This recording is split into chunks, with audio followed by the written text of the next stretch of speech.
Hey all, Tom Moran here from Tom's Big Spiders. This is just going to be a quickie. I've had quite a few molts over the summer, and back in the day I used to do molting videos because it's kind of like show and tell, like, hey, look at what molt did for me. And I haven't done any of those in a while because I've been concentrating on, well, the husbandry videos and rehousing videos. So I figured it'd be fun to kind of do this. Also, I just picked up a new camera, a Canon PowerShot SX530, I think it is. Nothing too expensive, but I wanted to kind of experiment with something else, and I'm really enjoying the results. So I basically brought out some spiders the other day to practice with it, play with the lighting, and this is what I got. So hopefully you guys can chime in on whether or not it looks pretty good or not. It's not my normal camera, so we'll see how that goes. So anyway, enough of me talking. Let's look at some freshly molted and, in some cases, feeding spiders. All right, to kick this one off, we have one of my favorites, the Cercopelma species Santa Catalina. And yes, for those of you who are going to give me a hard time, they're all my favorites. But this is one I picked up from Tom Patterson a couple years ago, and it was after reading about Cercopelma species. Big, gorgeous tropical species that didn't seem to be getting the same attention as, say, Phormictopus or Pamphobedia. So I decided to give one a try. Picked up a juvenile, and as you can see, it bloomed into this beautiful lady here. Now, she's eating now, which is why she's being calm. This has proven to be a bit of a skittish species overall. More often than not, she'll just kind of bolt around the enclosure if startled, and then sometimes into her burrow, but she's also very visible, which is fantastic because those gorgeous colorations, and unfortunately it's not picking up in the camera here. I didn't have the light turned up high enough, but there's almost a reddish, rusty undertone to it, which actually it's showing up here a little bit. Just a beautiful spider. Right now, her last molt, I measured it, it was about 6.5 inches or so, so I'm guessing she's over the 7-inch mark now. Leggy, beautiful, great eaters, grow great, and just one of those species that I really wish would get a little more attention. I've noticed there's some slings been out and about, and they're not very expensive at all. So for those of you who are looking at something like a large, tropical species like, again, Phormictopus or Pamphobedius or Lasiodora, this would definitely be a spider you'd want to check out. And I think they're, just as pretty as some of those aforementioned species. And with the care not being much different from those other species I mentioned, a little deep moist substrate, a burrow, water dish. I do keep mine a little bit on the moist side. They seem to absolutely thrive. And again, you get those big tropical New World appetites where these guys will take down, this one, the last meal she had was a Madagascar hissing cockroach, a big one, which she took down with gusto. It took her about a whole day to finish the whole thing, but they will eat larger prey. So again, just an alternative out there for people that are looking for something a little bit different. I love every once in a while picking up spiders that I don't know as much about because I get to, do all the research and learn about them. And I like having some, unique things in my collection. But these guys are definitely up there for me. And next up, we have my gorgeous Nandu tripepe. This is another one I picked up from Tom Patterson, as a matter of fact. This was totally coincidental, but I ended up, I was looking at this species. I tried to get a sling, and the place I was going to get them from sold out, and then I noticed that Tom had a young adult female. Now, I normally don't buy adults. I have this thing where I love getting the slings. I love growing up the spiders. I'm not a big fan of picking them up where they're already grown up. I feel like, I don't get to experience all the fun times when they're growing. But in this instance, he had one. It was a good price. I was kind of curious about the species, so I picked it up, and I'm glad I did. I do believe this is actually the last adult I've ever purchased, with the exception of like a mature male. But oh my gosh, what a cool spider. It is called the Brazilian Giant Blonde or Brazilian Blonde. But as you can see here, the hairs almost have a reddish tone to them with that golden overall body coloration. There's her old molt back there. She's a big girl, and she's a big eater. That's one of the things I've noticed. These guys are little gluttons. You can see this is honestly the first meal she's had after that molt, and look how big her abdomen is already. These guys are just always little porkers. It cracks me up.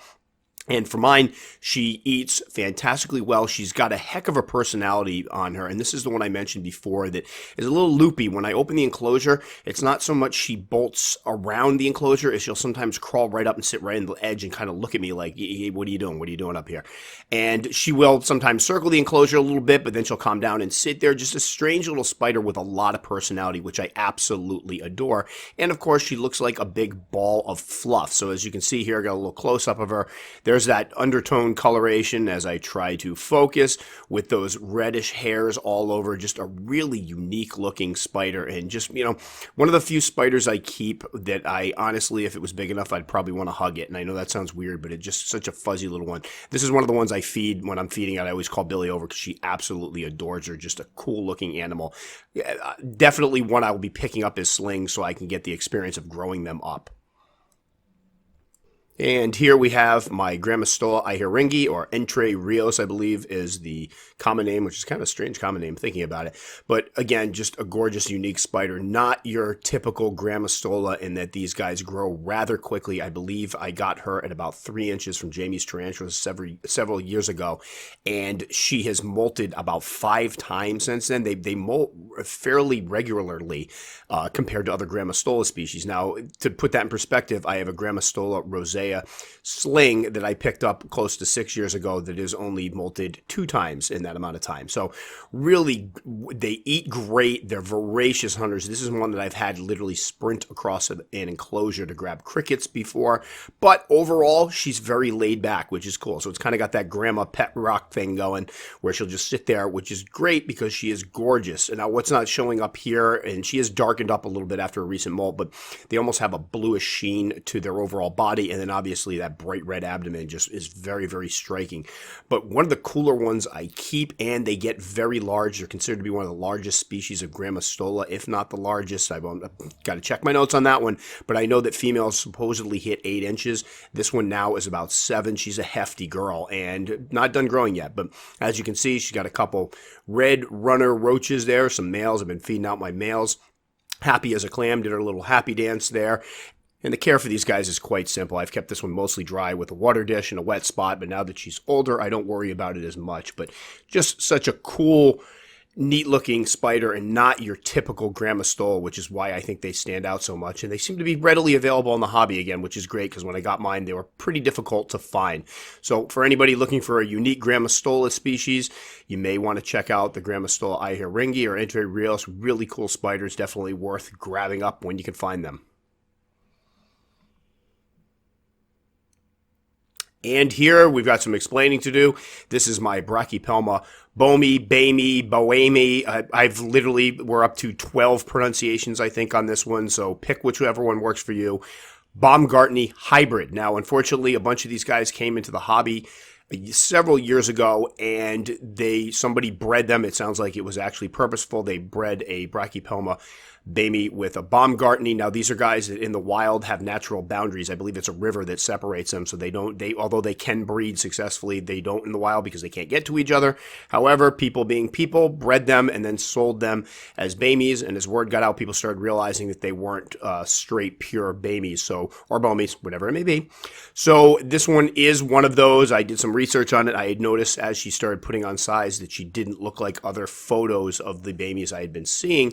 So I decided to do some asking around. There was an individual on Arachnoboards that knew a lot about them and how to spot the hybrids, and I showed him some pictures, and he was like, without hesitation, yes, that's one of the hybrids. So unfortunately, this young lady will never be bred, but she's beautiful. You can see she has the more faded legs of the Baumgart Knee, but those bright, vivid spots of red on her patellas that look a little more like the Boemi or Boemi would, but I don't really care what she is. She's a gorgeous spider, great eater. This was one that was, when I got her, she was around 3.5 inches or so, and she was a major hair kicker. I mean, she would throw up a cloud of hair with the slightest disturbance, but now that she's put on some size, she's calmed down a bit. But again, I have a true Brachypelma Boemi, little skittish. This is one of the brachy species that are a little more, flighty than some of the other Brachypelmas. And I think people see the black and red, brachy's, figure it's going to be really tame. But this is one you got to be careful of if you pick it up, if you're a beginner, because, not pick it up physically, but buy one, because they can be a little bit more high-strung than some of the other brachys. But my lord, are they gorgeous. And you see her here, happy as can be, eating about 3 or 4 adult male roaches. And finally, my Brachypelma or Rodham Mexican flame knee. Picked up this little girl about 5 years ago, 4.5, 5 years ago, and it took her forever to grow. This is one of those ones I could not wait to have a spider. The adult coloration is just gorgeous, and I could not wait to have a spider that had that adult coloration, but it just took forever. So just know if you pick these guys up, they do grow like your normal Brachypelma species, where they are incredibly slow growers. Obviously, I think is one of these species that if kept at higher temperatures, you'll probably get a faster growth rate. Mine was kept in the 70s, and it took her a while, but man, it was worth the wait. I'm hoping it's a she. Her last molt, this is shortly after her last molt, and unfortunately, she chewed the snot out of it, so I can't really get a good look at it.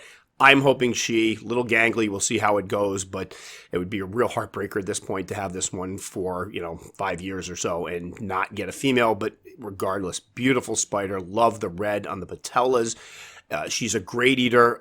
She's went through a period as a sling where she was rather laid back, but now that she's put on some size, she's got that juvenile Brachypelma skittishness that I've noticed a lot of mine get. So hopefully she'll outgrow that when she puts out some size, but just an extraordinary spider, absolutely gorgeous, and definitely one people should check out. All right, so overall, I've been very impressed with the performance of this camera. It's new for me because, again, I usually shoot things on my Galaxy Note. It's something I started years ago only because I always had my camera on hand, so if I caught something real quick, I could break my camera out and get some footage of it. Wasn't really worried about quality, but now I'm kind of branching out, trying some things. And again, trying to not spend a bunch of money on it because these things can get expensive. I did buy a Canon camcorder last year to try to get some better footage, and overall, I didn't like the quality. I really needed to be spot on with the lighting. It kind of was inconvenient for kind of those, spur of the moment shots. So this one, on the other hand, pick it up, start shooting, does a great job on its own. I'll start playing with the settings. We'll see how it goes. But so far, liking the results. Hopefully you guys do too. Now, before we go, I've had a couple people ask about the t-shirts. I'm getting everything ready. Again, I said I wanted to launch with a bunch of different styles and different designs. And so I have one more I want to finish up. And again, it'll probably be up by the end of the summer. I'm going to be using Teespring for it only because a lot of people ask for t-shirts, mugs, stickers, all kinds of things, tank tops, hoodies. And there's only so many places that carry all of those. So I want to have as many options as possible. But we'll see how this goes. We'll get feedback afterwards, and we'll take it from there. But very excited about it. So look for news on that within the next week or two, probably. Again, it's something I've wanted to do for a while. I love drawing. I love, trying to use the art background and stuff. Obviously love tarantulas, so this could be a fun thing for me going ahead. I know I've been having a lot of time, a good time designing them all. So that will about do it for this one. As always, if you've never caught any of my videos before and you'd like to check out some more, I put them around this area, do something a little different this time. And if you liked it so much that you would immediately like to subscribe, very much appreciated, you can click the circle here. I'll try to get it right.